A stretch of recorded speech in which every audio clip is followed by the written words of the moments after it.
Lunchtime live. You did the Yeah. Instagram one? Yeah, I do. Yeah. He wanted Instagram's all screen. Waiting for it. There it is. Ladies and gentlemen, we got him. We're live. Welcome to the live. We have. What? The camera might have shifted. This is hard. I like this. This is good. What's up, guys? Send us your questions, and we'll pretend to know what we're talking about. Yes, that is definitely the vibe.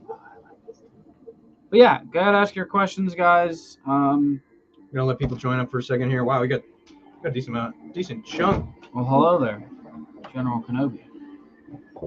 I fucked that up. Yeah, don't do that. Sound like Yoda. No, that's like That sound like Hello from Brazil. Lego. It sound like Lego Yoda dying. So dying seals. so what you guys doing about that pretty MCX behind you? There's no MCX behind us. That's not an MCX. No, it's an MCX. Yes. It's a space gun. We will be talking about that shortly. Yeah. Can I put a jack in the ASL Falcon? Yeah, it's a V2. It's just an M4. It's the cheap Falcon. The AS. Oh, sorry. That sounded so close to like the AS valve. Or what is it? ASS valve? Or what is it?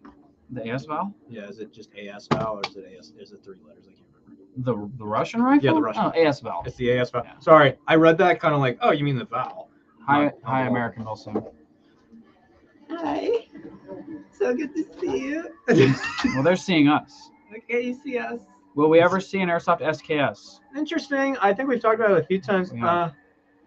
I would like to see one because I know a lot of people love it. I forgot to get my list whether my kit or guns is more expensive. I'm sorry. I forgot. No! So, All right, I'm going to set a reminder on my phone right now. I'll have it for next week, I promise. I got a few questions over here. Let's see here. Okay. I was living in Toronto for 7 years, and now I'm back in Brazil. What do you like better, cold or warm? I'm assuming warm because you're back in Brazil. Sounds lit. Do you guys sell OEM Polar Star Fusion Engine airlines? Trying to install an ESG grip, but I have an IGL in my Fusion Engine. So, what we do is when we remove them, like we remove the stock fittings and stuff, we actually keep a lot of them here because we reuse those macro lines for other things. If you want some, or you want like one for that type of build, I set my reminder for tonight, so I will get that list together for you. But if you want one for like that kind of build or something, just email us at sales. We can probably just send you one. I think because of the ESG grips and those types of builds that are getting more and more popular, we're probably going to start carrying that particular piece because that's not the first time I've heard that question asked. Okay, what's your guys' thoughts on Major Milsims not allowing the Crytek LMG? Well, and then AMS asked, y'all want to talk about LMG ideas / rules. So that's two questions that could kind of go hand in hand together. All right, AMS. I guess if you guys are in the comments right now, go over kind of what your general rule set is right now, because we could talk about that and then go from there. Well, or we could just go off of ideas that we have. I personally don't have any complaints about the AMS LMG rule. I mean, most LMGs are going to have a minimum engagement, and in my opinion, I don't have a problem with that. You have a fully automatic 2,000 plus round machine gun that, you know, someone can hammer down on the trigger, and for a lot of people, they don't want to get shot at a very close range like that. Yeah, absolutely. The only thing that I guess is difficult to decipher with that specific rule is there's no benefit to somebody carrying a, say, MMG or something that's heavier than an LMG or bigger than an LMG, because they would both kind of come into the same category. There's no real way other than to just lump them all together as a fully automatic, big, heavy gun. that can go full auto but has a minimum engagement. Yeah. And honestly, I think for the size of the events and the amount of people that attend and the various changes of AOs, that role does apply very kind of seamlessly to the general attendees, I would say. Yes. So for so- me, I don't have a problem with it. outside of AMS, I will touch on AMS in a second here, but outside of AMS, I think you have a few different levels of like restrictiveness that companies do and different fields do. So you have like your open play. You can do whatever you want pretty much, as long as you're within like the insurance's realm You of can- FPS. You can shoot full auto with anything if it's under 400 FPS. Yeah, pretty much that. It's like, That's open play, which if you're going to an open play and you just kind of go and do a very relaxed weekend and you're going to that, I think that's fine, because I think open play is for that. Open play is to just go and do whatever you want. It's an open play. they can't have complicated rules. They're Yeah. not even complicated. Like AMS rules are not complicated. No. It's just they need a blanket for an open play Yeah. that just allows people to show up and use what they have. They don't want to, So I think in that regard, yeah, That's only absolutely. like $20. Yeah, it's like $20 for going. You go do whatever you want because it's open play. So you have that level, absolutely no restrictions outside of probably some FPS stuff for insurance reasons. And then you start working into different milsim companies that they have their each own rule set. I think with what you were saying is one of the biggest deals, which is like either over suppression, overshooting, or a bunch of stuff like that at close range, right? Yeah, nobody wants that. I think also when you add in restrictions on stuff, you also get a little bit more, right? So you can run at some of these games higher FPS on your LMGs than you could on a regular rifleman rifle, so that you can do that more supporting squad support role. The drawback on that is you can't go into a building with that thing because the building's only 20 feet, probably in this longest room. Right. So you might have to be required to carry a sidearm or a handgun or, an MP9 or something that is, designed for being a secondary. And, most people already do that. Yeah. Even as a rifleman, Yeah. I carry a Glock because, you never know. Yeah. And so if I do ever decide to run the RPK or the PKP, I already have that. That doesn't change. So I think I don't have a problem with it. the next thing though from there is like you have restrictions based off of the overall weapon classification, which is LMG, MMG, like you were talking about. Yeah. You might get a little bit something, but then the next type of restriction is not just that, but then it comes down to certain models, which is what the original question was. Is the Crytek The Crytek And- LMG. and the G&G LMGs. The G&G LMGs. Let's talk about that. It's all based off of the Shrike. The Shrike, and I can understand why a lot of people, especially in Airsoft, want to use that. There's a lot of models based off the Shrike. The Shrike was never fully incorporated into any active military, though. So when you go look at Milsim West, which is one of the few companies that does list, you can only use this particular model of replica for these particular roles. That's the most restrictive I've seen.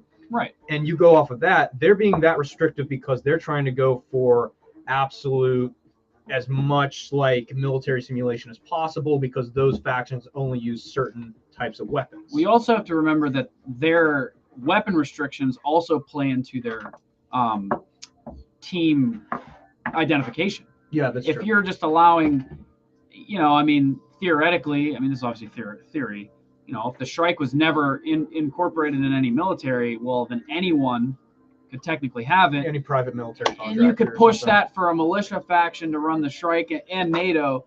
So if they just eliminate that entirely, Yeah. then it becomes not a problem. But with American Milsim, for instance, they have very specific camo pattern restrictions, Yeah. which completely eliminates the weapon platform aspect. So then let's you don't have that. It's much simpler. Well, then let's also for talk people.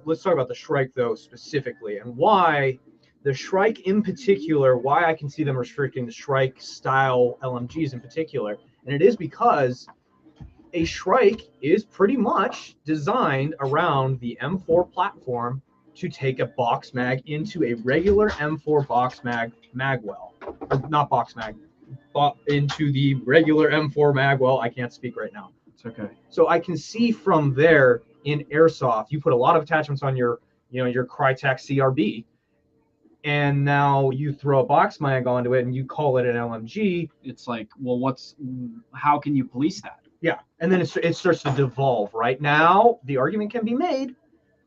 You could have the same thing happen because of the RPK-16. The RPK-16 is an active military weapon. And that is the difference. That is a weapon that is being used currently. The strike was never like Tom said. There's definitely so you see in media all the time like a bunch of different AK stuff, like even a freaking 74U has been seen a lot of times with a drum mag on. They have.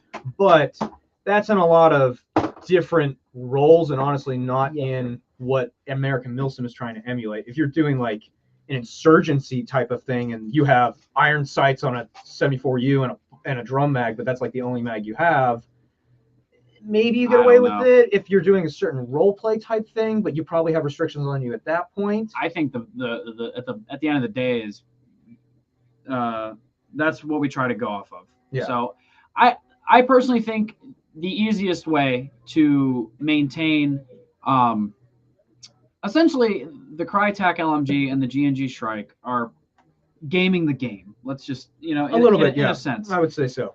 Because or could play that line. You're not. It gets too hairy once you start going that route. So I think if you just chopped it off at, is this an active weapon or has been an active weapon that has been adopted by a military somewhere? Yes, you're good. Yeah. No, get it out of here. Yeah. And at that point, you're not playing favorites. You're not picking and choosing. You're just simply saying, well, no, that doesn't actually. And he's even saying here, that's what we try and go off of. And I can see that from you guys, most of the Milsim companies that we work with, most of the Milsim companies that have that type of restriction, because a lot of them don't have that type of restriction unless it's about DMRs. DMRs are the most probably restricted classification because most people want to have a high FPS build. Right. And that's why it gets restricted to certain platforms. And people try to argue a 16-inch AR is a DMR. So. But yeah, so I mean, oh no, did it just reset? Yeah. Okay. Yeah. So. Sorry if we didn't answer your question and it was put in the chat, please retype it. Yeah, we just had a script. Instagram just signed me out, so I just switched to a different account. But anyway, yeah. But yeah, I think honestly, I think the rules are good as they are. I think the easiest way to, work that out is active yes, active no. Yeah. And you take your path and call it a day.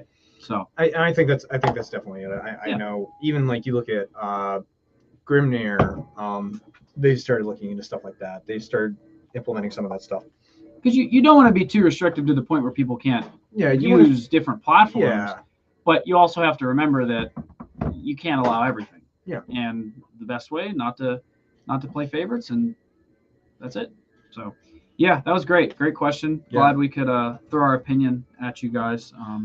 But personally, I've never had a problem. So. I got a few more over here to change the subject a little bit. Let's try and get some of these. Have a question. Is CO2 usable in low temperatures like -10 degrees? I'm going to assume you're talking about Fahrenheit because we're in the U.S. right now, but you were in Canada and you have gone back to Brazil. So let me know if that's Celsius or Fahrenheit so I have my bearings when I'm answering this. I mean, -10 Celsius is like... Well, it's like 20 degrees Fahrenheit. Yeah. So that's what I mean. Like you can, if it's Celsius, you can make CO2 work definitely. I think it's Celsius. If you're playing -10 degrees Fahrenheit, which is like -40 degrees Celsius, you're going to start having problems across the board on whatever is powering your Airsoft replica. Your battery won't even.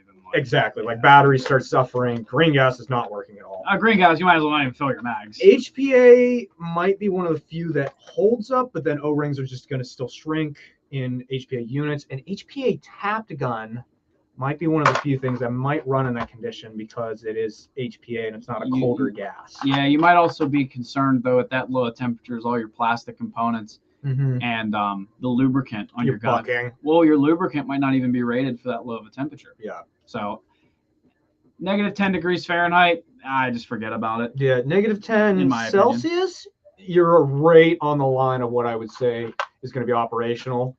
Yeah, -10 shouldn't even be playing outside. Yeah. Like I agree. Like I would pass out. Well, attrition in February by Gun Gamers, February 4th, if you guys haven't signed up. the whole point of it is you're going to be fighting in the cold. I'm out. Yeah. I'm good. Thanks. I'll go for moral support. Yeah. I got a few more over here. Let's see here. -10 of you and feeling the BBs. Yeah. Probably yeah, not. with how many layers you're probably wearing to just stay warm. Yeah. Probably not. Bro, if I got shot in my finger, I think I'd just give up. Yeah. Like, yeah. If I hear it hit off of my big puffy jacket that I'm probably wearing, I'm like, okay, that was definitely a hit. I'm saying it would hurt my finger really bad. Oh yeah. Oh yeah. And then if you're running a metal rifle, a lot of people don't look at this in the cold weather, but whenever I'm running, say, my AK-105 where it has a metal rail and a metal grip, yep. When you put your hand on it, it just literally like vacuums all the heat out of your hand. Yep. So it's just like, oh, but pro tip. Do we have one of these here? Where's Eric's gun? The other version of this rail or grip. But anyway, I haven't tested it yet. But the Zeneco grips that have the cap on the bottom, oh yeah, they come off, right? So I was thinking if you took a hand warmer and inserted it into the grip and then tighten it back up, you technically have a heated foregrip. So if you want to try that, you feel free to take it. But that was just one of my random shower thoughts while freezing my ass off. It probably won't work with a polymer grip as well because those are metal. It might work. It'll probably work, but it won't conduct heat as well. Mm-hmm. Then I got any of the amp guys going to Op Thunderdome? Possibly. If that's the mall game, no, we're not going to be there. So.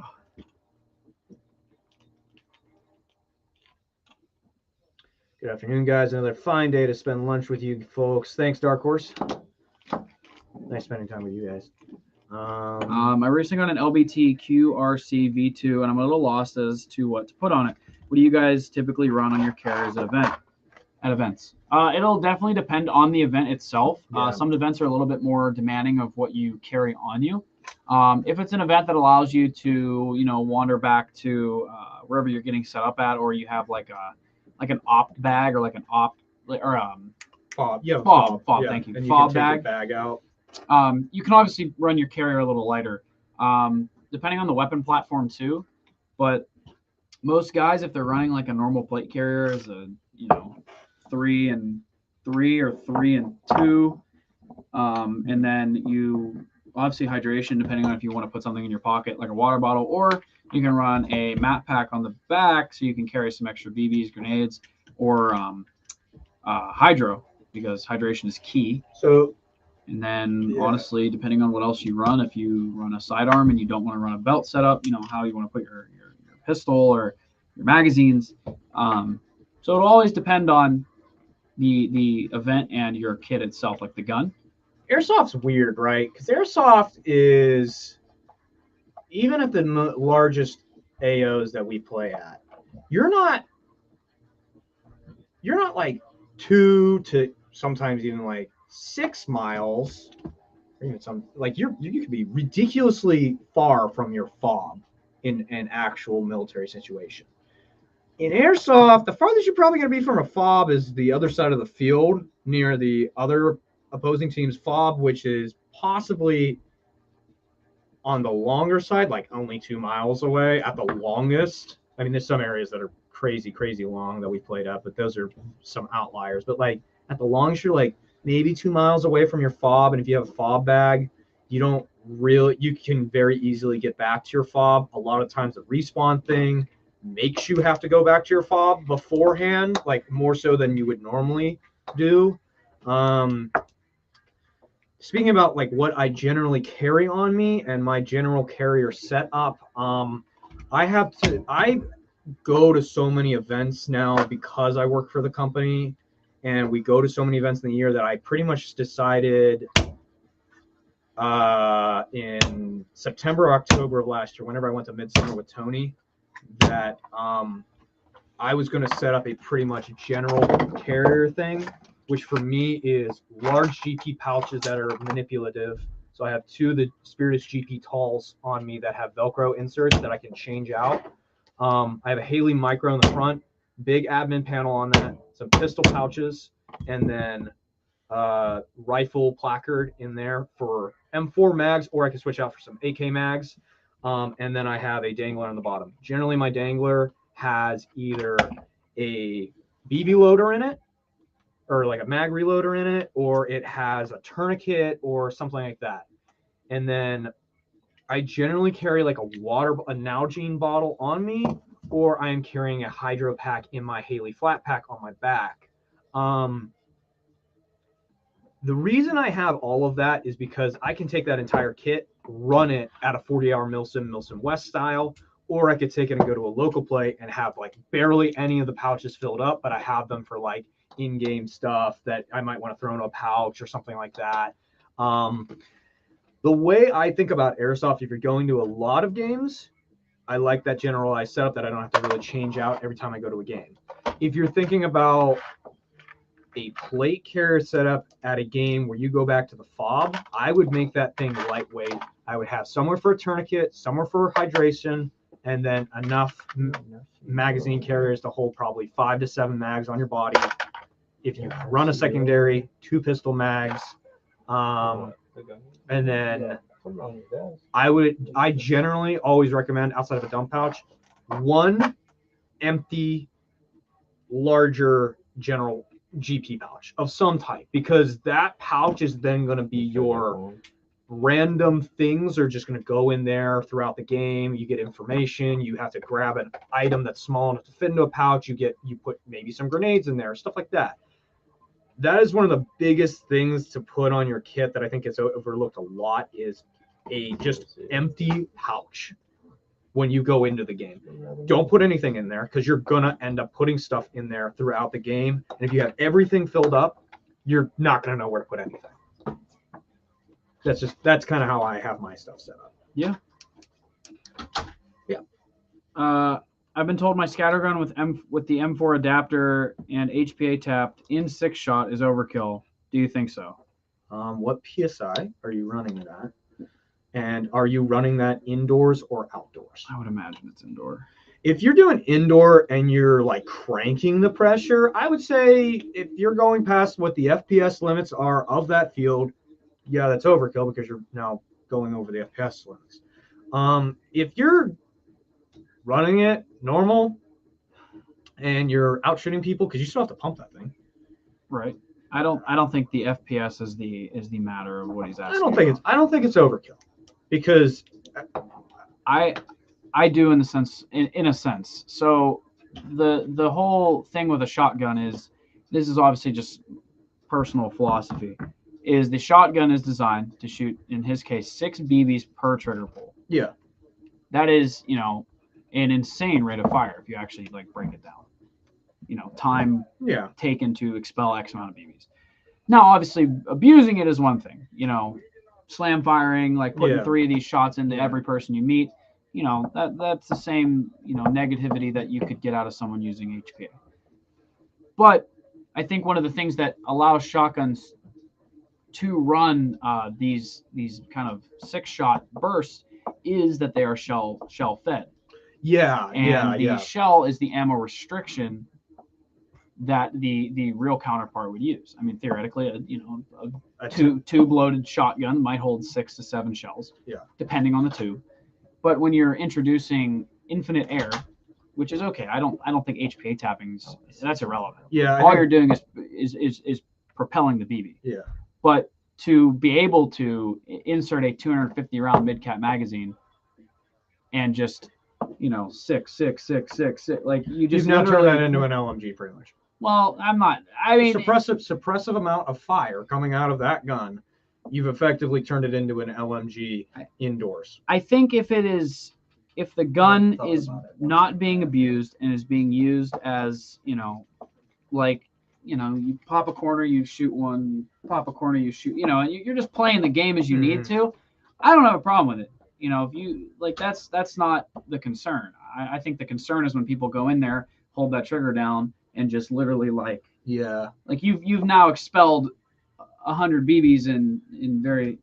Yeah, but that's what I meant. That's what I mean by the LMG comment is, if you're running it like that, you are doing it more of as a suppressive fire style of gun than you are what a shotgun really is, which is kind of to like it's a breaching tool and it's a I'm definitely putting this guy down.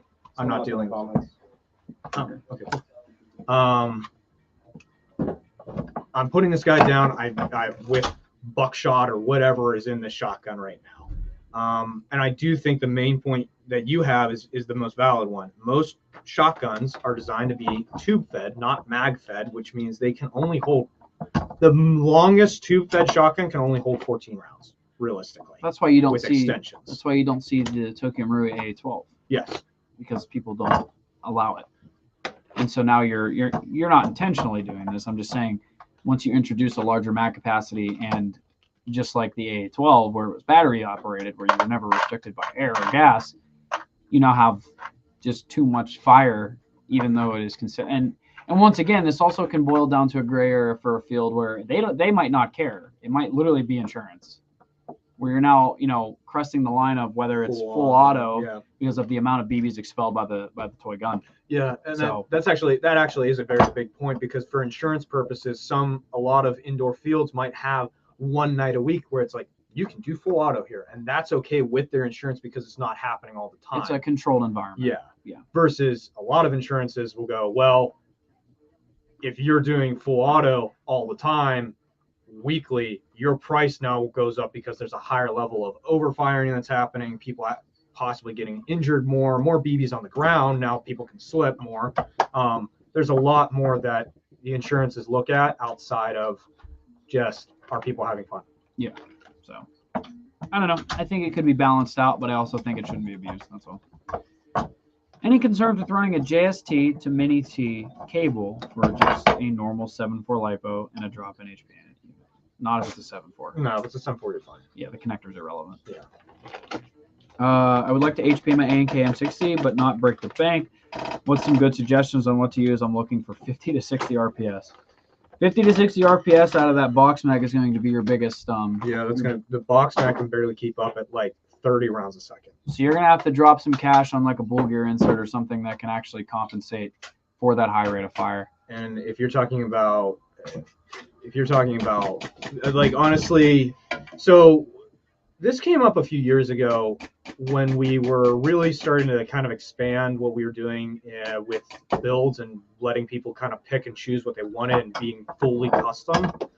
And we got a lot of requests from people to do 60, 50 RPS HPA builds. And I handled a lot of those builds, and we definitely can do them with a jack, with an Inferno.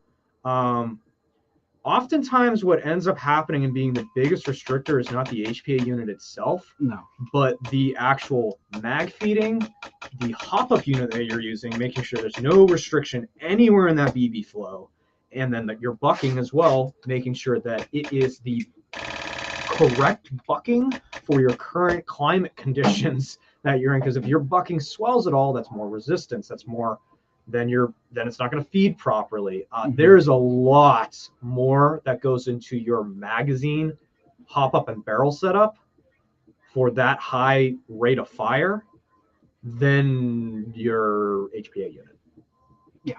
So to answer the question though, Jack or Inferno is fine if you're not trying to break the bank. If you're trying to break the bank and you want to play around with everything on that thing, go with an F2.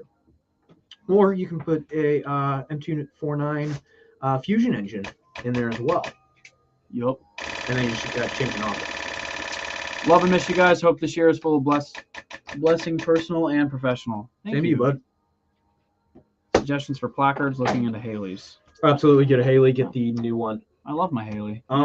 He just came out with a new one that has the M4 style that actually is like one of his universal ones. So it doesn't just take M4s, it's 3 mag holders, a universal. And then there's elastic on top of that, on the front of it. So it's like a bunch of universal elastic pieces. If you look at any of Grand Thumb's current videos right now, he is constantly running it because he actually helped develop it. I really like that one because you can put a lot of different platform M4 mags in there, or AK mags, or you can put G36 mags in there. You can put G3 mags in there, but it's kind of a little bit tough. If you're not looking for that much modularity, I have a hard time beating the Haley Micro or Spiritus. They're both good. Yeah. Yeah, you won't be disappointed in the slightest. Is Terry doing my barrel build I ordered? Probably. Probably not. Yeah, probably not actually. Not right now. Yeah, not right now. No. Probably not at all. I'm just not going to do it at all. Yeah, Yeah. I'm it's great. throwing everything in the trash from here on out. Yeah. You've asked. Thank you for giving us money. You've officially asked. You're done. Thanks for the free money. Yeah, we're keeping it. Your order's No, been we're gonna canceled. get it out. Yeah. Is that a 416D on your wall there? It's actually a C, right? It is the 416C. Actually, it's kind of funny with the camera angle. You can't see the buffer tube. You But can see the buffer tube, but you can't but you don't see it's the, a PDW stock. It's a little gun. I have a few over here if you want to hit some of these. Yeah, go for it. Okay. I just have a lot over here. Ooh, Luke, did you try that out? Hang on a second. Looking forward to the purple fusion engine compared to last year. It is darker or lighter shade.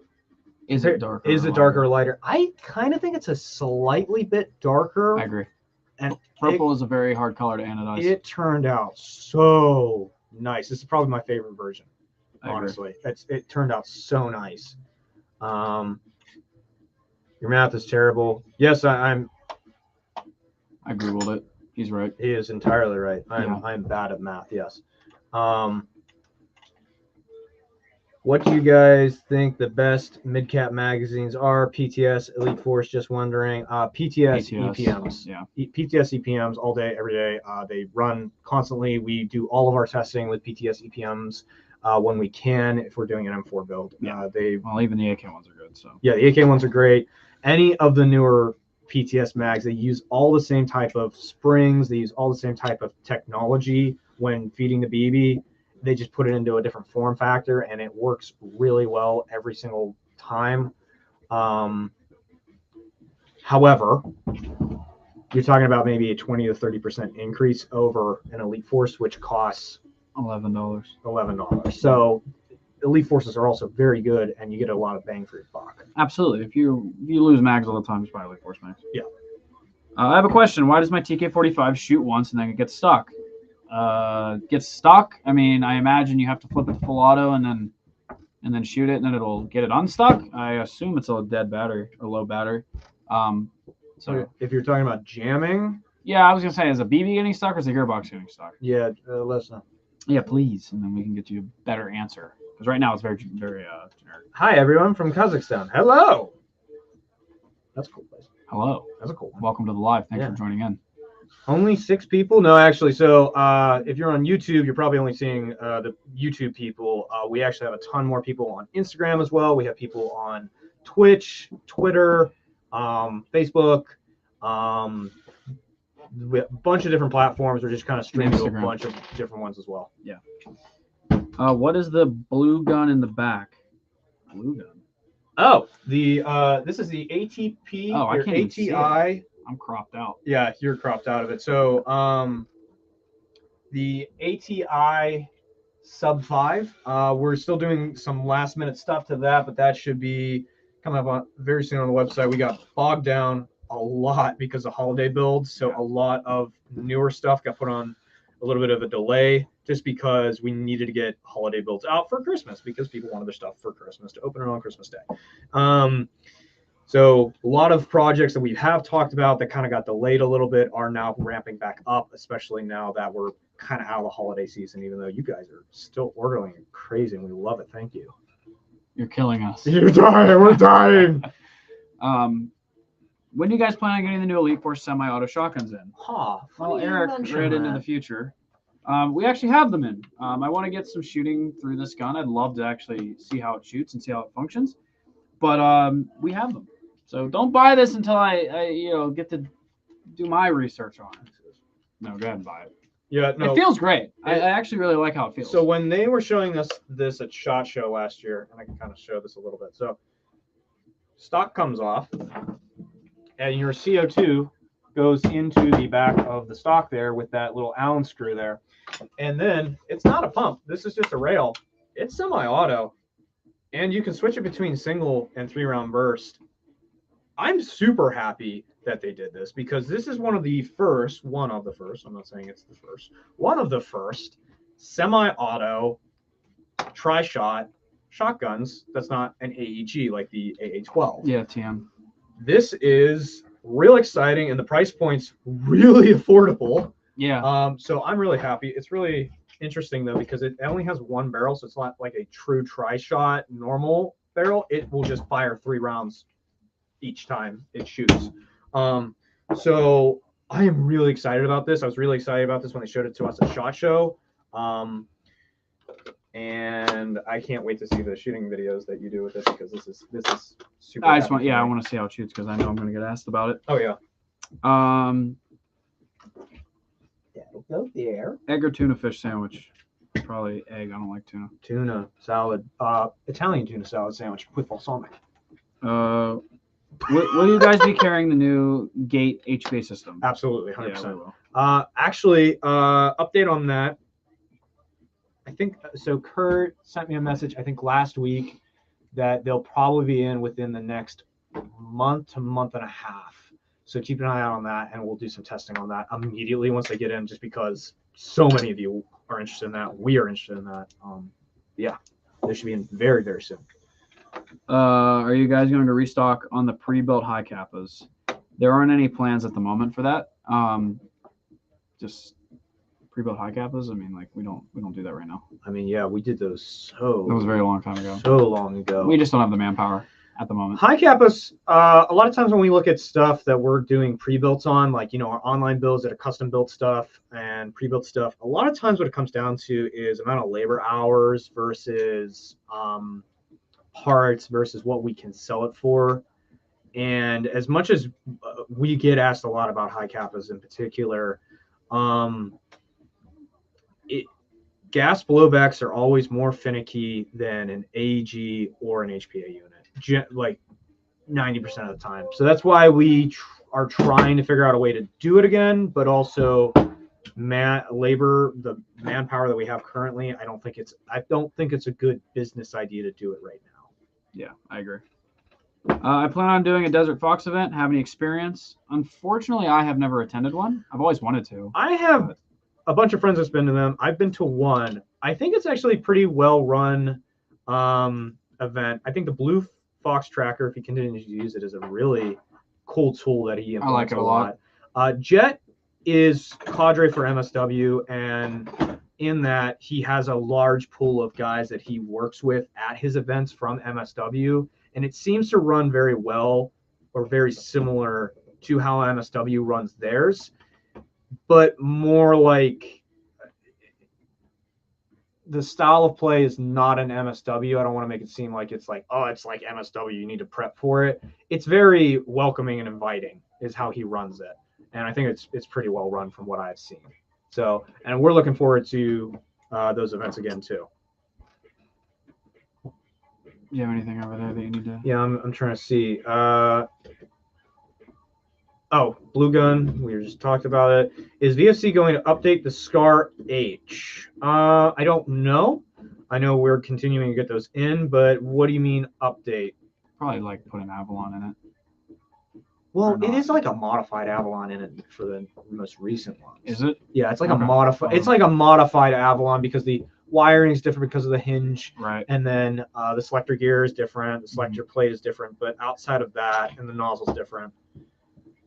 Outside of that, a lot of the internal components like the gears and the pistons and everything are from an Avalon. So it's the same like kind of quality. When I was running my M60 AG, I was getting 33 RPS and I was having problems with it feeding. Now it's keeping up. Yeah, the box mags are very hit or miss. Yeah, and it's also the feed tubes too. Yeah, they feed all the time. Yeah. I got 2 more over here. Yeah, go for What's it. up, Amp? You guys are the best HPA store in the US. Gee, thank you. That's awesome. Thank you. How do you guys feel about the new ARP9 3.0? So the 2.0 I think was a good update. The 3.0, I know they're doing stuff with their new gearbox. Also the mag. It's also the mag and everything. I need to get a little bit more time on that before I give you my full opinion of it. I'm still trying to like kind of I think it looks neat. Yeah, it definitely looks cool. That's all I can really. Yeah, That's all we know at the moment. yeah, it looks cool. I need to get some more time on it before I can give you my full opinion. We do a lot of ARP9 builds here. We do a lot of the 1.0, and then we're going to have the 2.0 up on the website as well soon. Those are great. I have nothing but good things to say about those. They're very, very simple to HPA, generally speaking. No problems with those. But I definitely need to get some hands-on experience with 3.0 before I can go any further into that. Yeah. Hey, I have a question. I have a Kythera build, and I'll be able to fire around 2 shots. Then I hear the reset sound, like the air isn't getting to the engine, but the hose doesn't look kinked at all.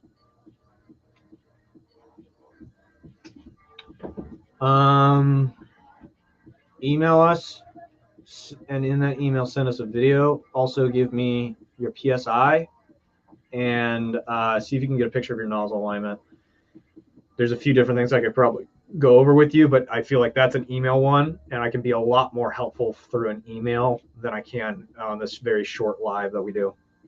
Why is the Ninja 38-3000 an extra $12, but the HK Army 38-3000 doesn't cost extra in the HPA bundle? That's because the retail cost on the Ninja 38-3000 is higher than the HK Army tank. That's just what they each cost. So when you do select the HK Army, the baseline price for the bundle is shown at the cheapest option set available. So when you add something that does cost more money, it will add the difference in price to the total. So if you were to put all these components into your cart separately, you would see a $12 difference from the HK Army tank versus the Ninja tank. So that is why. I got 2 ones over here. Got an MTW off you guys a while back. I'll never need another rifle. It's crazy reliable so far. The MTWs, as we've always said, the MTWs are some of the best guns, period. AEG, HPA, whatever, are some of the best made guns you could probably ever buy. Oh, yeah. They're just great. They're really, really good running guns. They're great. What do you think? This is from the BB Warrior. Hi, Lane. And thank you for joining the stream. What do you think the next big advancement in Airsoft will be? Glad I could finally catch a live stream. Thank you for catching with us. The next big advancement in Airsoft will be, so we've had a lot, I think, especially over the last like 2 years. Oh, it's been insane. Yeah, the last 2 years have been nuts for Airsoft. I think honestly, from how many more games there have been, from how games are now being run, the cost of technology, and then you go look at Speedsoft.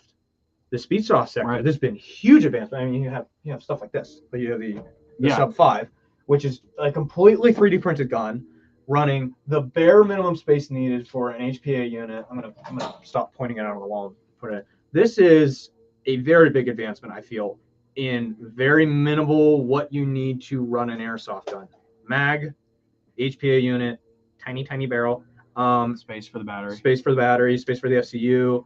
I think this is like what you think of when you think of like a new product in Airsoft. This is specifically designed for Airsoft. This isn't something that's borrowed from the real gun world or paintball or anything. Right. This is an Airsoft product. This is an Airsoft design. This is what I think of when you say it's designed strictly around Airsoft. Yeah, and it's like new and innovative. This is what I think of. Something like this. Yeah, you also have to look at the quality of that print is so much nicer than you would have seen, years ago, in the advancement in 3D printing, for instance. Being able to turn something like that is solid enough to, be used. Yeah. I mean, you would think if someone told you you'd print something out of plastic and then run around the field with it, you'd think you're crazy. But after holding that, you're like, oh, this is lightweight, it's durable, yeah, it has everything I need. There was never an option before 3D printing, and like CAD programs are now becoming more readily available for someone to be able to design something like that.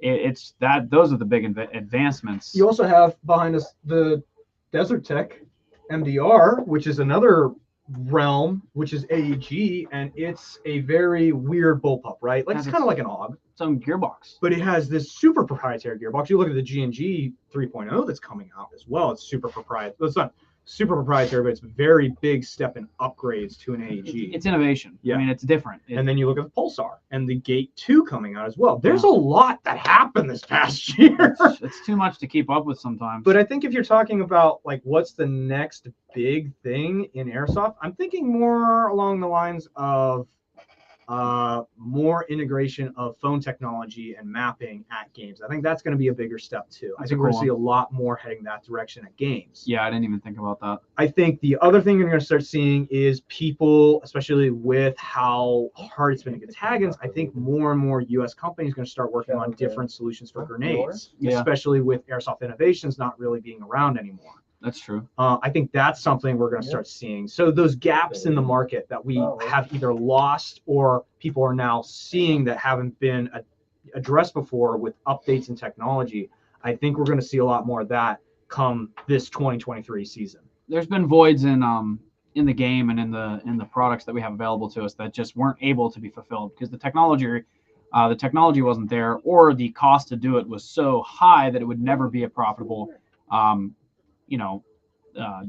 idea to take on. Yeah. So with the availability of 3D printing and the cost of materials coming down for things that used to cost a lot because of like how not readily available they were, with all that coming into play, there's so many voids that can be filled just simply based on the tools we have available to us now.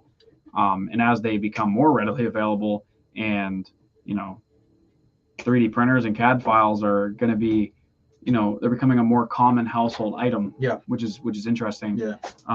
And so that will, definitely bring the innovation because people will have the tools available to them to test at home and build at home, and then it's really cool. It's really cool to see that. I think the other thing that That went into the into the abyss. Yeah, into the abyss you go. I think the other thing that we also need to touch on, because we touched on like a gun that's more based around like Airsoft and Speedsoft, which is this, and then you have like the more military style AEG over there, the Desert Tech. I think the other thing that we are probably going to see is indoor fields updating for tournaments a lot more too, which has happened over the last 3 or 5 years. But I think they're going to start coming up with different ways of being more accurate in refereeing tournaments, more ways of getting more people into tournaments and stuff like that. I think that's also going to be another big thing that's coming up in Airsoft as well. I agree. Yeah. Cool stuff. That was a great question. Yeah, Thanks, good Wayne. question. What do you guys think of the VFC MG4? I think it's really neat. I think the gun feels really good in your hands. It's one of a kind. The VSC MG4, the HK MG4. Correct. It is a great piece of innovation. Very good AEG. HPAing it was weird, and we got to figure it out. I am not the biggest fan of the internal box mag. I think that overcomplicated it a little bit. Outside of the internal box mag and how the actual external box mag works and how the gun feels and how it replicates the real thing, I think it's great. So long as you keep that internal box mag fed. Because if you don't, then you start running into a bunch of weird issues that come up with that thing. But outside of that, I think it is actually a really good gun. I do not think it's worth the price that it sells for, though. That is an astronomical price they asked for that thing. And it makes sense why. Brand new gun, so they need a new mold for it. Bunch of new technology in that gun, which makes it really cool. But for an average airsofter, I don't think a lot of people are going to pay that price. Yeah, like I said, unless it's an impression kit or something that requires you to purchase that rifle and there's no other option available, it is a very good option. Yeah. It's just for your average LMG user or somebody who wants to get into being an LMG gunner or whatever. Yeah. It's not, it doesn't really have anything that's going to justify the price tag for you. Yeah. But for, an impression kit person or somebody who just collects or wants something new, then yeah. So how many you have over there? Because I think we might be able to just go back and forth on this. I have to go back to work. Be safe, my guys, and have a great day. Thanks, dog. I'll have that list for you next week, I promise. Let me have one over here. Hey, quick question. How do you install a drop-in HPA system with a quick change gearbox. My friend tried to install a jack into a matrix gun that has a quick change spring gearbox. So what you do with those quick change springs is what you take out the quick change spring. That is your spring guide rod back there, which is what your buffer tube screws into.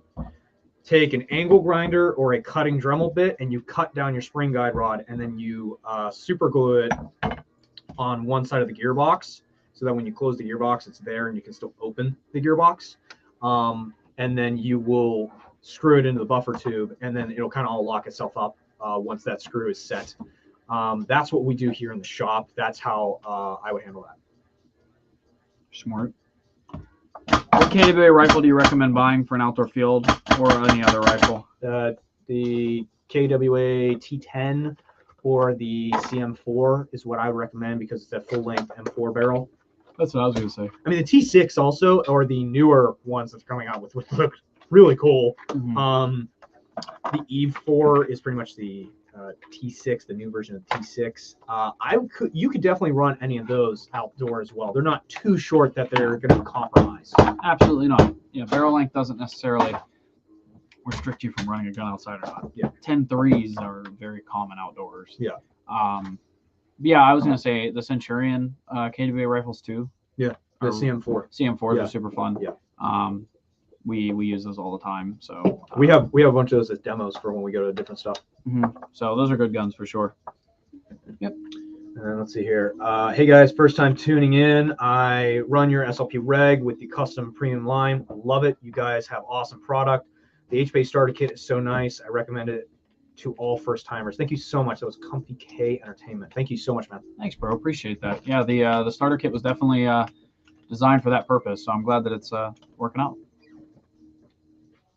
What's a better option? I want to build a UMP. Anybody build a UMP? Anybody, would it be better to have a Titan AEG build or HPA? So I HPA'd my UMP at one point. I think the UMP is a great platform to go either way on that because it uses a version 3 gearbox and it's only slightly modified from a Right. G36. You could very easily throw a Titan in that and have no issue. So I honestly think you could go either route with that. But I loved running mine as an HPA just because of the simplicity of install. The very, very easy install for that type of a gun. I think it'd be cool to do HPA on that. Yeah, I really like that. Because the other route is pretty much what he's asking is your MP5, but in a UMP. Well, my MP5 is a V2. No, I know, but like form factor, like your MP5 size gun. Oh, yeah. I mean, you would just do your basic 12-to-1, 13-to-1 Titan high torque, 4-rack piston, some compression parts, and make sure you shim it. Short style motor instead of a long style motor because of version 3.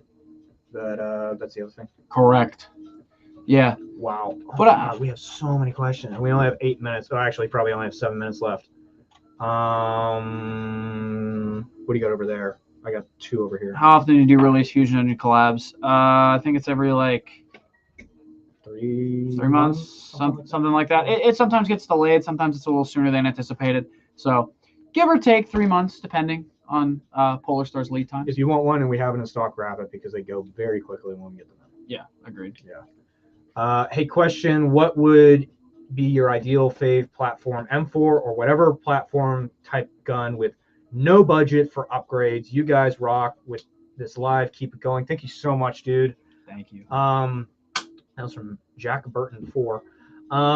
So I guess ideal gun. Ideal gun. I mean, over the years running different stuff, I do have to say I would still probably go with like an M4 style gun. I really like running my Tavor. It does get bulky, but I love running a bullpup style gun that takes an M4 mag because I don't need to change any of my kit. And running a bullpup gun, I love it. The weird part of it though is like when you go to sling it is my only thing on your kit because like the weird way that ejects mags and everything. Yeah, it gets a little sketchy. I actually think the MDR is going to be really cool for that, but it uses not M4 mags. That's why I went with the Tavor. I love the Tavor platform so much. I love bullpups for what you can do manipulating them wise through doorways and stuff. But I would probably go an M4 platform just because of ease of kit and ease of reloads and stuff like that. I know you're an AK boy, but I like M4s a lot better. I mean, I love M4s. They're just not for airsoft. They're just not my thing. But if I had no budget, I mean, I've kind of already done it. You know what I mean? Like I kind of built what I wanted. Yeah. So I mean, my main 105 is my main 105 because I just continue to run it no matter what else I build. Yeah. I think for me, something that I haven't really fucked with too much is like a G36 build. I wouldn't. I used to have a G36 LMG. I'm good on that one, Chief. I like G36s. Hey man, good for you. I like G36. I'm glad you do. I don't like the Airsoft G36. There's a lot of headaches when it comes to working on those things, but I just they're a cool gun to look at, but man, I'm cool. The mags are miserable. And yeah, they are. That's enough for me to just be like, no, I'm cool. Let's see what else we got here. Ryan's gonna come kicking down the door, but like the Germans run the G36, you know, like something or another. Does anyone make an AR-10/308 airsoft replica? Yes, G&G makes a ton and they also have some that are fully licensed as well. Yeah, the Knights Armament one. The Knights one is super nice. Yeah, I like that. I don't think that's an AR-10. I think that's more of a 308. But I could be wrong. I don't really know a lot of calibers when it comes to that stuff. But very nice gun. Their gearbox is absolutely bonkers on the inside of that thing. I remember taking one apart and it was like, holy smokes, I don't need to replace anything in here. It's like a full metal rack piston. The gears were shimmed really well. The teeth on the gears were like beefy as hell. The gearbox is super reinforced. Yeah, it has radial cuts or relief cuts already in it. Like it's that Knights Armament G&G is very nice. I got 2 over here. And we got 4 3-ish minutes. I am in Ohio, but what airsoft field do you guys think is the most fun around the Northeast? I know you guys are located in Pittsburgh. There really isn't any field in the north. Well, I guess. I love. Medina. Well, actually, this isn't a field. I guess I can't say that. The one we went to for Emsato was really fun, really dynamic when we ran the shoot. Oh, that was really fun. Yeah, but like a field, like an actual field. I have fun at Battlefront. I have a lot of fun at Battlefront actually. From a field, like an outdoor field standpoint. Outdoor field, I love Tolcom. Tolcom is so nice. This dude. Maybe I said that to trigger him. You'll never know. I'm not triggered, bro. Ticks. Yeah. But I like Battlefront. I have a lot of fun there. I've never had a bad time there. MK does have some nice fields for an indoor field. I was going with mainly outdoor fields though. There's a lot of different indoor fields. I know once you cross into the border of Ohio, lots of stuff over there. There's some lot. You don't have anything in Pittsburgh. If you're talking about like New England area, there's Airsoft Extreme is a really good one. I've never been. Airsoft Extreme is a really good one. Terry, Tony. I would agree with Airsoft Extreme. Airsoft Extreme. Or Extreme Airsoft. Their field. That's more of like a East Coast. Yeah, but it's east. Well, I guess he did he said Northeast. Yeah, Extreme Airsoft for sure. Yeah. All right, we got like a minute and a half. I never understood why VFC does so well in the externals on the guns, but the internals are junk. The Avalon gearbox is not junk. The old VFC internals were pretty meh. So I totally understand where you get that opinion and that feeling from. But the new Avalon gearbox is noise. Yeah. Yeah. So I see something about a nozzle alignment. Send us an email to tech@ampsairsoft.com. Yeah. I won't have time to answer that. There's also a video on our YouTube page that goes over nozzle alignment too. That's pretty in depth.